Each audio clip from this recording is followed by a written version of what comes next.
I was born into the projects of Mexico, Missouri, where my grandmother raised her 5 children alone.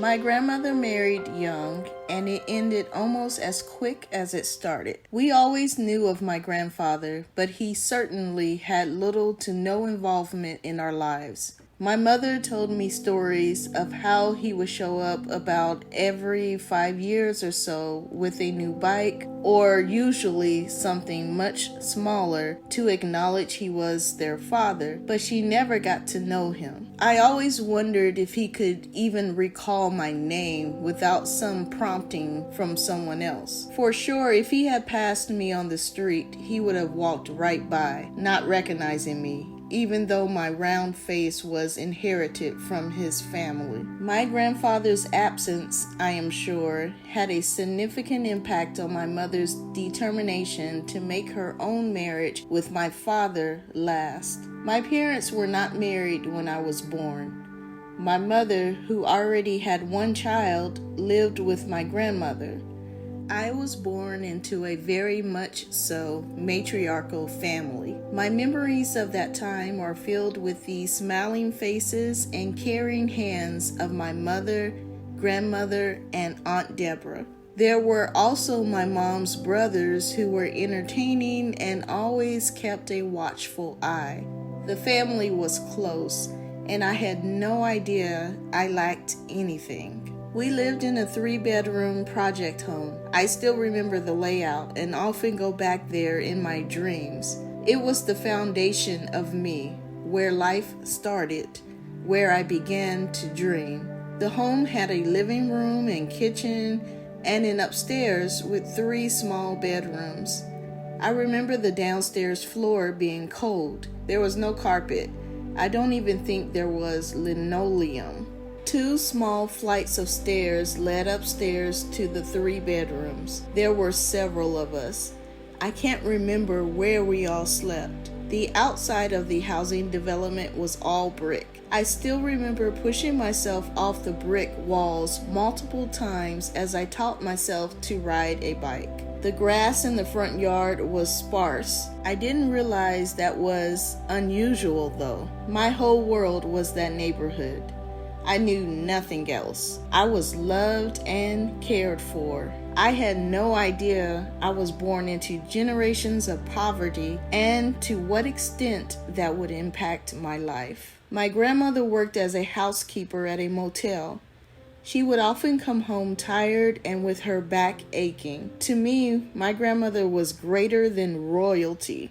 She was always kind, always showed love, and always worked her best. She is a quiet woman who never did bring too much attention to herself, as is the case with many of my mother's family. We were used to being labeled as shy, bashful, quiet, and reserved.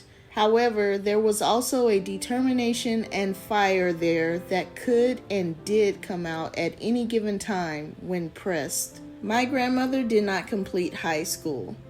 Her mother, Lorene, died when my grandmother was very young. In the 1930 census report, Lorene's occupation is listed as laundress for a private family. She could not read or write. My great-grandmother, Lorene, died at the age of 39. Her usual occupation listed on her death certificate was housekeeper. My grandmother was 6 years old when her mother died. She followed in her mother's footsteps to become a housekeeper. My grandmother was born in 1934, and her mother Lorene was born in 1901. There weren't very many opportunities for Black women back then. I wonder what Lorene would have thought about her great-granddaughter receiving a PhD in 2020. Lorene's mother, Della, grew up on a farm. Della was born in 1877. Her father, David, purchased land from former slave owners. The family is mentioned in a book called Negro Kingdom, 3 Generations, written by the grandson of a former slave owner. In the book, the author writes, "However, it can be truthfully said that the very earth upon which these Negroes lived was an impediment, frustrating their efforts to rise out of their conditions of slavery and poverty and become competitive economically, if not socially, with their white neighbors. The fact that my family was still living in poverty by the time I was born proves this to be true. It certainly wasn't their lack of effort that provided them with less opportunities, but rather a lack of resources, education, finances, and relationships. I have learned that you need all these things to establish generations of financial wealth and security. My direct maternal lineage descended from slavery. My third great-grandmother, Emma, was born in 1840. She gave birth to 11 children and helped her husband with the farm he purchased from former slave owners. However, the land was not the best for farming, which most likely affected the family's income. Emma was listed as keeping house in the 1880 census.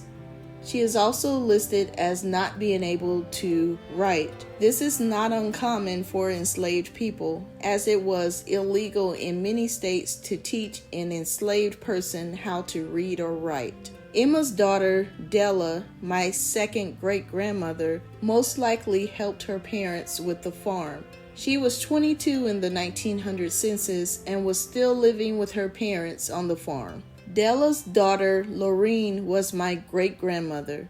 She was listed as 29 in the 1930 census and was not able to read or write. She was not working on the farm that her grandfather bought. Instead, she began working as a laundress or housekeeper. Lorene had a daughter named Dorothy, who is my grandmother. My grandmother did attend school and can read and write, but she did not graduate high school. My grandmother gave birth to my mother, Beverly. Mom did not complete high school either, but she did study hard and received her GED when she was in her late 20s, after having 3 children of her own. She moved our family from Missouri to Colorado when I was about 7 and married my dad when I was 8. They are still married today. Here is an interview with my mother. Hi, Mom. Hi. Yeah. Hi, Grandma. Hi, Trish. Okay, so I'm out here filming for my YouTube channel, Grandma. Your YouTube channel, you're filming it. Yeah, I'm filming for it. Yeah, so Grandma, I got some questions for you. Okay. One of the questions Peyton had, and Mom couldn't remember, it was, do you remember when y'all had an outhouse? Yeah, but that was when Chester was growing up. Really? Yeah. But we never used it. Yeah, Chester did. Oh, Uncle. Yeah, he remembers it real good. He does. Y'all, my grandma's funny. But probably you wouldn't, but he knows a little bit Oh, about it. he remembers it real good, huh? Why, before y'all moved to the projects, Grandma, y'all lived in a house on Christie Street? Yeah. Do I remember when we moved her to projects? Yes. But just like she said, Deborah, I guess Deborah was another, wasn't she, Beverly? Yeah, I'll say, it was about 62, I think.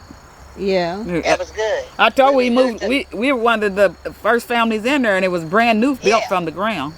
I know it, right. They built all the projects from the ground, and then when they all was built, everybody that was needing them or wanted to sign up and get one, that's what different ones did. Were there any white people in those projects? Not when we first moved there, it wasn't. It was all black. I don't remember when I was born. I don't remember any white people there. That is about right, Beverly. Yeah, it wasn't any there then either. All black. Mm-hmm. But it was a good area because I said when I was there, it seemed like it was a good place to be because You know, we just played with other kids. All the and neighbors they were looked after family. one another. You could leave I know. the doors unlocked, Right. and nobody would come in. Everybody watched over one another. That's right. There was no It was a good. crime or anything No. like that. It was just families. Yes, and everybody knew one another. But Grandma, do you remember when I was born? We was over in the project then, wasn't we, Beth? Yes, yes. Oh yeah, I know that. Well, who all lived at your house when I was born? 12. So all of us lived there. Yeah. And guess what? It was only one restroom, but we made do. Yeah, it was one bathroom. No one fought over the bathroom. I know. Hey, come on out of there. That's No, right. it wasn't any of that. Yeah, yeah. And it was at least 7 of us in there. And no one had to sleep on the floor.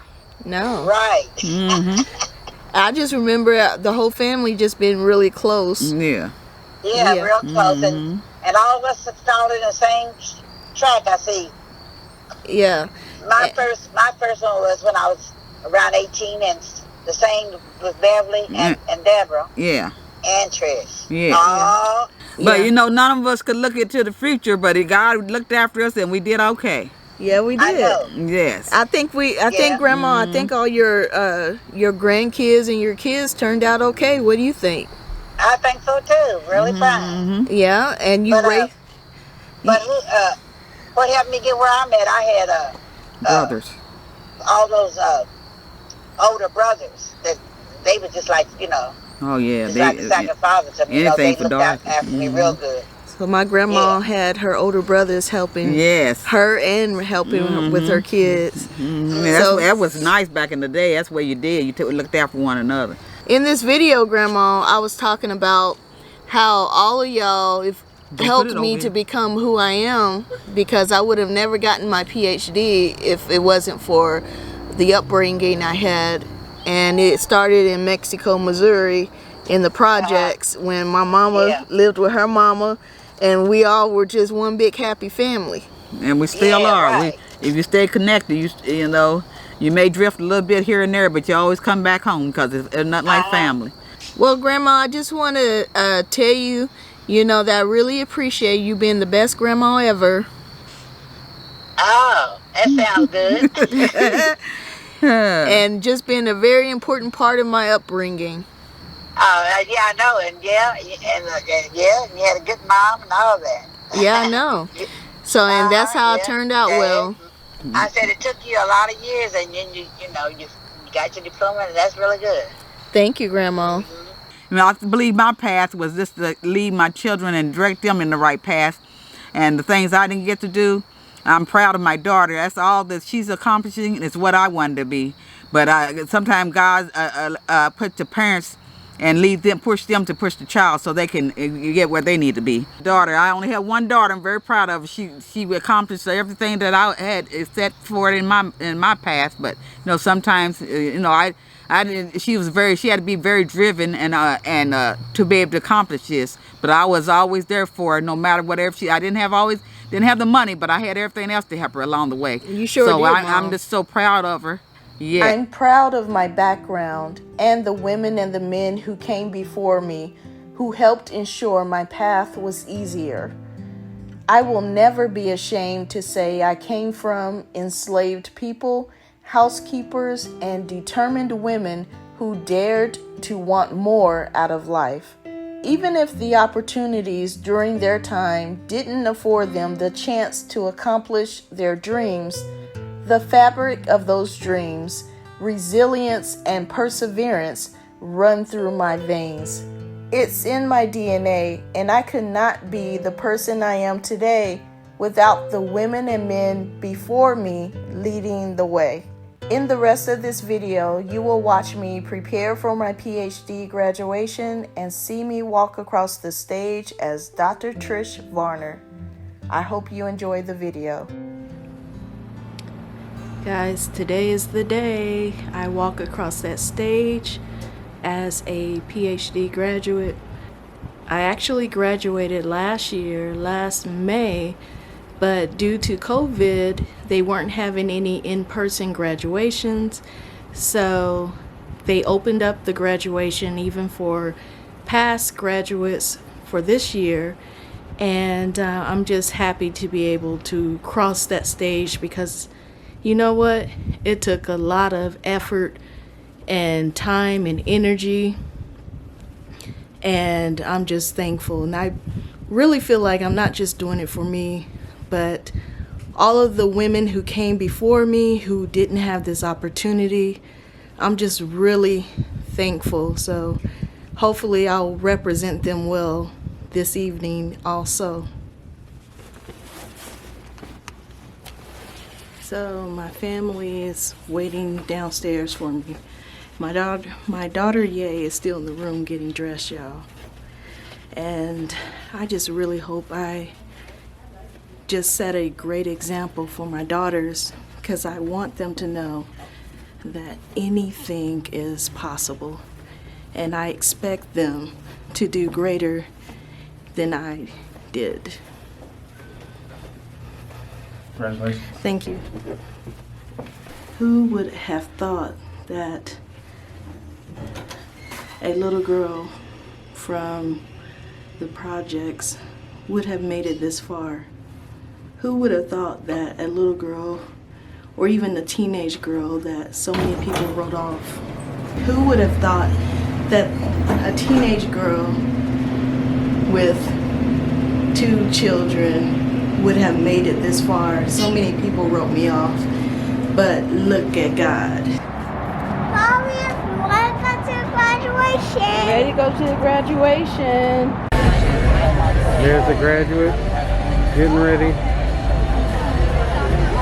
You see, she's still playing with stuff. It's all good. I want God's life to you guys.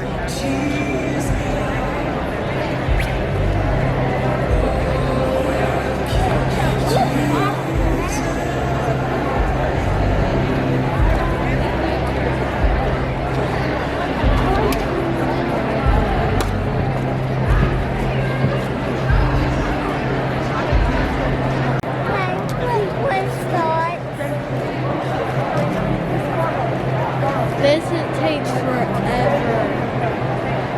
Man, the graduation doesn't even start till 5. We should have got here on 4.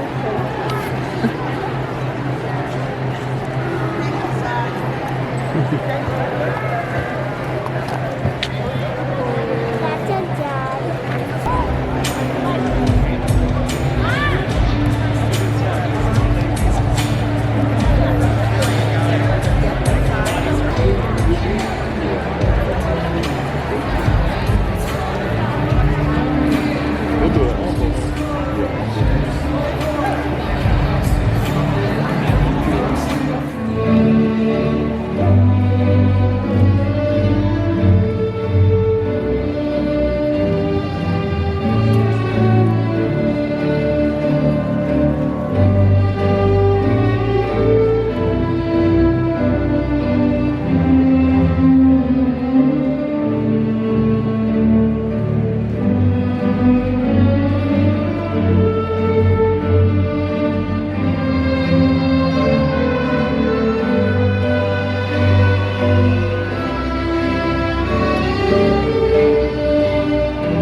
Will all the doctoral candidates please stand?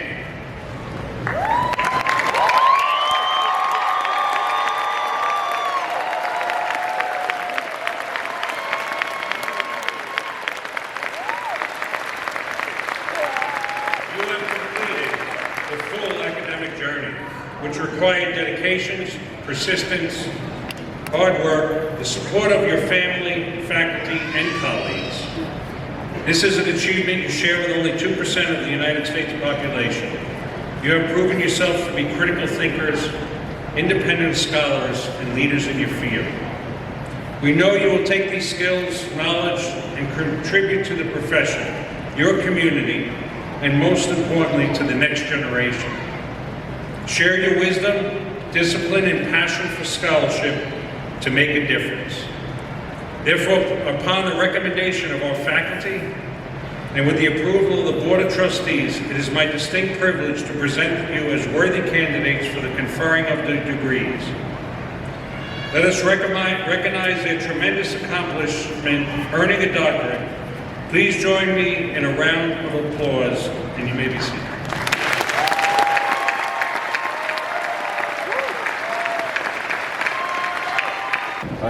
Dr. Antonio Morales.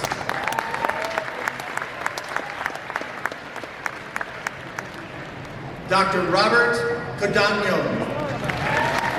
Dr. India Hall.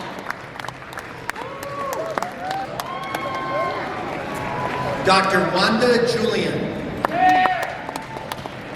Dr. Rachel Statterway. Dr. Ernest Afam. Dr. Lynette Mahalski.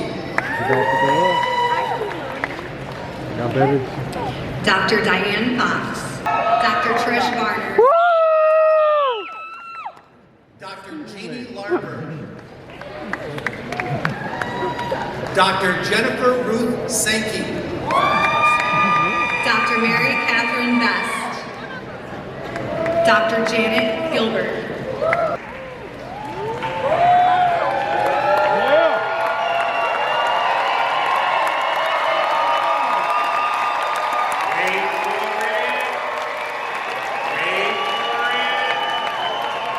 By the virtue of the authority vested in me by the Board of Trustees of Grand Canyon University, and upon the recommendation of the faculty, I confer upon each and every one of you the appropriate doctoral, master, or bachelor's degree, and welcome you to the company of scholars with all of its rights, honors, privileges, and obligations. Take your tassel, move it to the left side of the cap. You did it! Congratulations!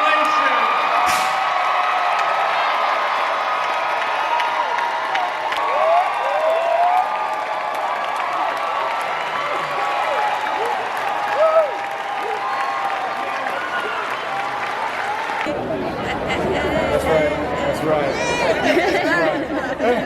Congratulations. We're headed to Papa Doe. I graduated. Actually, Paige's kid, Mommy graduated. That's why she doesn't graduate clothes. Anyways, I took them off and gave them to Mommy.